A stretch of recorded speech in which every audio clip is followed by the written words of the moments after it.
यंदा एकीकडे नैसर्गिक आपत्तीने शेतकरी त्रस्त आहेत, दुसरीकडे शेतकऱ्यांच्या मालाला बाजारभाव काही योग्य मिळत नाहीये।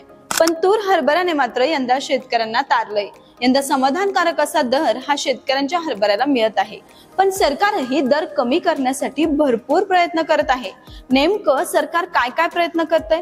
हरभरा दराची तेजी अशीच टिकून राहील का, की विधानसभा निवडणुकीचा दरावर काही परिणाम होईल? नेमकं सप्टेंबर मध्ये दराची स्थिती काय असेल याची सविस्तर माहिती पाहूया या व्हिडिओमध्ये। नमस्कार, मी प्रतीक्षा, ॲग्रिकोला चॅनल मध्ये तुमचे मनापासून स्वागत। ॲग्रिकोला सातत्याने शेतकऱ्यांसाठी माहिती विषयक बाजारभाव विश्लेषणाचे व्हिडिओ बनवत असतं, पण तुम्ही चॅनल सबस्क्राइब केलं आहे का? नसेल केलं तर आत्ताच करा आणि हो, बेल आयकॉनही प्रेस करा, म्हणजे ॲग्रिकोलावर आलेला एकही व्हिडिओ हा तुमचा मिस होणार नाही। वळूयात मूळ विषयाकडे। सुरुवातीला पाहूया बाजार समितीमध्ये हरभऱ्याला किती भाव हा मिळत आहे।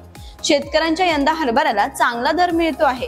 2023 ते 2024 हरभऱ्याचा हमी भाव 5440 रुपये इतका आहे। तरीही सध्या राज्यात बाजार समित्यात हरभरा 10,000 रुपये प्रति क्विंटलवर गेला आहे। 6 ऑगस्ट रोजी चोपडा कृषी उत्पन्न बाजार समितीत जम्बो हरभऱ्याला कमाल दर हा 10,000 रुपये मिळाला आहे। नंदुरबार बाजार समितीत हरभऱ्याला सरासरी दर हा 8,900 रुपयांपर्यंत मिळाला आहे। चोपडा बाजार समितीत बोल्ड हरभऱ्याला सरासरी बाजार भाव हा 8,011 रुपये मिळाला आहे आणि घाऊक बाजारात हरभरा 90 ते 100 रुपये किलो आणि हरभरा डाळ 95 ते 110 रुपये किलोवर गेली आहे। मुळात हरभरा हे भारतातील मोठ्या प्रमाणात उत्पादन घेतले जाणारे एक डाळ वर्गीय पीक आहे, जे जागतिक पातळीवर एकूण डाळ उत्पादनापैकी 20% हिस्सा हरभऱ्याचा असतो। त्यामध्ये भारत, ऑस्ट्रेलिया, तुर्की, म्यानमार, पाकिस्तान आणि इथिओपियासह 6 देश जागतिक हरभरा उत्पादनात सुमारे 90% योगदान देतात। त्यात भारत हा प्रमुख उत्पादक देश असल्याने एकूण उत्पादनात भारताचा सुमारे वाटा हा 70 ते 75% आहे आणि भारतातील एकूण डाळ उत्पादनापैकी 40 ते 50% हिस्सा हा हरभऱ्याचा असतो।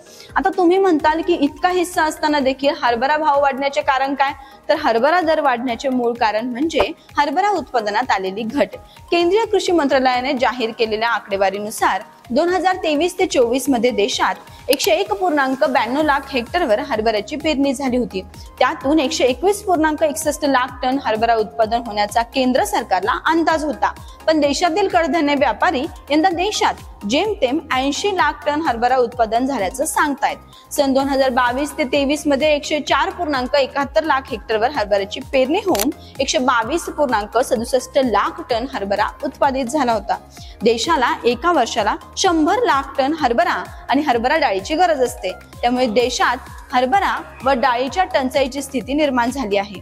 त्यामुळे उत्पादन कमी झाल्याने शेतकऱ्यांच्या हरभऱ्याला समाधानकारक असा बाजारभाव हा मिळत आहे। आता हरभऱ्याचे दर कमी करण्यासाठी सरकार काय काय प्रयत्न केले तेही सांगते। सरकारला डिसेंबर 2023 मध्येच अंदाज आला होता की यंदा हरभऱ्याचे उत्पादन कमी झाले आहे आणि मग हेही लक्षात आले की यंदा दर देखील वाढणार। दर वाढण्या अगोदरच केंद्र सरकारने पहिल्यांदा डिसेंबर महिन्यात पिवळा वाटाण्यावरील आयात कर हटवण्याचा निर्णय घेतला। हरभऱ्याला पर्याय म्हणून उपयोग केला जाणारा पिवळा वाटाणा हरभऱ्याच्या तुलनेत थोडाफार स्वस्त असतो, त्यामुळे अनेक जण हरभरा डाळीला पर्यायी डाळ म्हणून वाटाण्याचा वापर करतात। त्यामुळे डिसेंबर महिना ते मार्च महिन्यापर्यंत सरकारने या काळामध्ये 7,80,000 टन पिवळा वाटाण्याची आयात केली आहे आणि पिवळा वाटाण्याची आयात होऊनही हरभरा दरात वाढीचा कल अजूनही कायम आहे। आता देखील आयात केली जात आहे, तरी देखील हरभरा दरावर याचा काहीसा परिणाम झालेला नाही। आता शेतकऱ्यांना प्रश्न पडलाय की पुढे हरभरा दर कसे राहतील, तर तेही सांगते। एकीकडे पिवळा वाटाण्याची आयात आणि दुसरीकडे हरभरा उत्पादनात झालेली घट, यामुळे बाजारात हरभरा दराची काय स्थिती असेल तर तेही सांगते। बाजार अभ्यासकांच्या मते हरभरा उत्पादनात झालेली घट, त्यामुळे हरभऱ्याची टंचाई मोठी समस्या आहे। हरभऱ्याची कमी भरून निघणे अशक्य आहे, त्यामुळे अजून काही दिवस तरी हरभरा दरातील तेजी ही कायम टिकून राहू शकते। परंतु विधानसभा निवडणुकीच्या पार्श्वभूमीवर सरकार सप्टेंबर महिन्यात हरभरा बाबतीत पुन्हा काही ठोस पाऊल उचलते का, त्यावर सप्टेंबर महिन्यातील हरभऱ्यांचे बाजारभाव अपेक्षित आहे। बाकी तुम्हाला हरभरा बाजारभावासंदर्भात काय वाटतं आणि तुम्हाला ही माहिती कशी वाटली कमेंट करून नक्की कळवा। आणि त्यासोबत तुम्ही तुमचा हरभरा बाजारात विक्री केला आहे का, आणि केला असेल तर तुमच्या हरभऱ्याला बाजारात किती दर मिळाला ते देखील आम्हाला कमेंट करून नक्की कळवा। धन्यवाद।